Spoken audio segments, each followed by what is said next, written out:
పారిశుద్ధ్య కార్మికులకు వ్యక్తిగత కిట్లు పంపిణీ కార్యక్రమానికి ముఖ్య అతిథిగా చేసిన గౌరవ చైర్మన్ గారు, గౌరవ వైస్ చైర్మన్ గారికి మరియు గౌరవ కౌన్సిల్ సభ్యులందరికీ నమస్కారాలు తెలియజేస్తూ, మరి కార్యాలయ సిబ్బందికి, పారిశుద్ధ్య సిబ్బందికి అందరికీ నమస్కారాలు తెలియజేస్తూ ఈ పంపిణీ కార్యక్రమాన్ని గౌరవ చైర్మన్ గారిని ప్రారంభించవలసింది.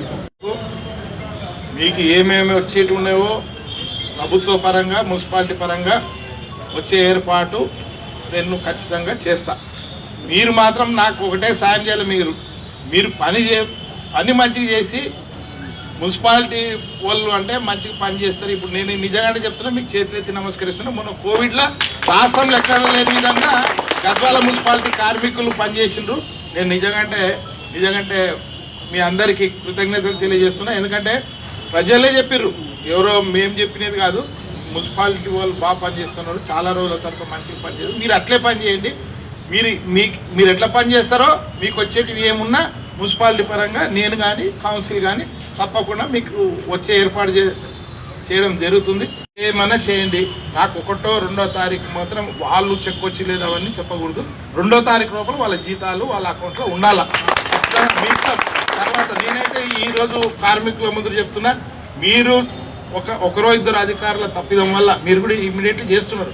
తప్పిదం వల్ల వాళ్ళకి లేట్ అవుతుంది. వాళ్ళకి కౌన్సిల్ మీద మా మీద నమ్మకం ఉన్నప్పుడు వాళ్ళు బాగా పనిచేస్తారు. ఇక వచ్చిన వాళ్ళు ఇట్లే చెప్తారు పోతారంటే కాదు. నేను అందుకొరకు చెప్తున్నా, 2వ తారీఖు లోపల వాళ్ళ అకౌంట్లో జీతాలు పడాలా. ఎక్కడన్నా కానీ ఏమన్నా జరగని వాళ్ళ అకౌంట్లో అన్ని ఆపైనా వాళ్ళ జీతాలు ఇవ్వాలి 2వ తారీఖు.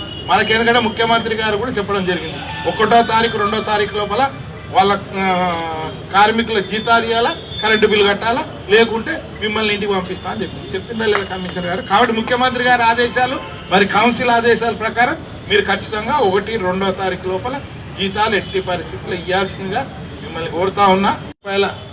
మరి ఇంటికి అవసరమైనవి మంచిగా పనిచేసిన కార్మికునికి నెలకి ఈ 2-3 నెలల కార్మికులను కూడా గుర్తిస్తాం. పండుగ తర్వాత 2000 ఇంటి డబ్బులు క్యాష్ ఇస్తే ఇది చేస్తారు. మీ ఇంటికి పనికొచ్చే ఏదన్నా వస్తువు ఇవ్వమని చెప్పి ప్రభుత్వం ఇచ్చింది. నెలకి ఒక కార్మికునికి 2000, లేకపోతే నెలకి ఇద్దరిని నెలకి నూనె, రెగ్జిన్ కోట్లు, మరి రెగ్జిన్ జాకెట్లు, మీకు వచ్చే బట్టలు. మరి బట్టలు కూడా ఈరోజు ఇవ్వాల్సి ఉండే. మగవాళ్ళ బట్టలు దొరికినాయి కానీ మీ చీరలు దొరకడంలే. ఈ కోవిడ్ వల్ల ఎవరు తయారు చేయడం లేదంటున్నారు. పండుగ 1 రోజు 2 రోజుల ముందర మీ చీరలు వస్తాయి. ఆ రోజు బట్టలు మీకు మొన్న మరి వసూలు చేసినటువంటి డబ్బులు కూడా ఒక్కొక్కరికి 3000 చిల్లర వస్తాయి. అవి బట్టలు పండుగ 1 రోజు ముందో 2 రోజుల ముందు మీ చీరలు ఎప్పుడు వస్తే అప్పుడు పంచడం జరుగుతుంది.